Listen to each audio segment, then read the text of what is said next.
রবি ভাই,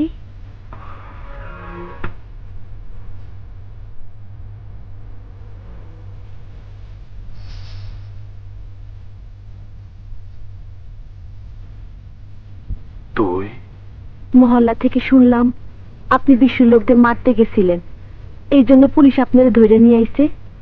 আর কেউ আইলো না? আজিজ ভাই মরার পর পুলিশ আর বিশুর ভয়ে মহল্লায় কোনো যুবক ছেলে নাই, সব পলাইছে। লিটন? লিটন ভাই আজিজ ভাই লাশ নিয়ে মেডিকেলে দৌড়াদৌড়ি করছে, তারপর ওনার লাশ নিয়ে তার দেশে বাড়ি পাবনা চলে গেছে। রবি ভাই, আমি চলে যেতেছি। আপনি কইছিলেন আপনি আমারে দেখবেন, এখন তো আপনার দেখবারই লোক নাই। কোথায় যেতেছস?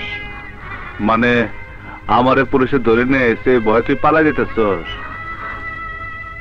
না, আমি পলাইতেছি না। মহল্লার লোকজন আমারে বাইর করে দিছে। কেন? তাদেরও আপনার মতো ধারণা আমি খারাপ।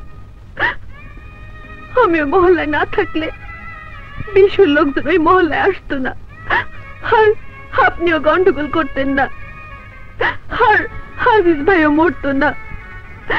শুনছি আপনারা তো আপনার বাবা বাইর করে দিছে। তাহলে এখন কই যাইবি?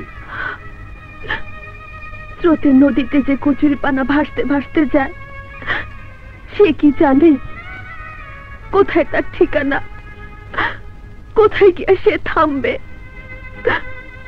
বাতাসের ঘূর্ণি পাখি যে খড়কুটা গুলা উড়ে, তারা কি জানে উড়তে উড়তে কোথায় গিয়ে পড়বে? রবি ভাই,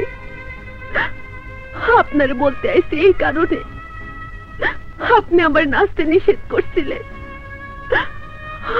আমি আর রাস্তায় নাচবো না, ইজ্জত বাঁচাইয়া গায়ে খাইতে কাজ করতে চেষ্টা করব। শেষ পর্যন্ত তা যদি না পারি, গলায় দড়ি দিয়ে মরবো। আপনি কইছিলেন আপনি আমার দেখবেন, এখন তো আপনারা দেখারই লোক নাই।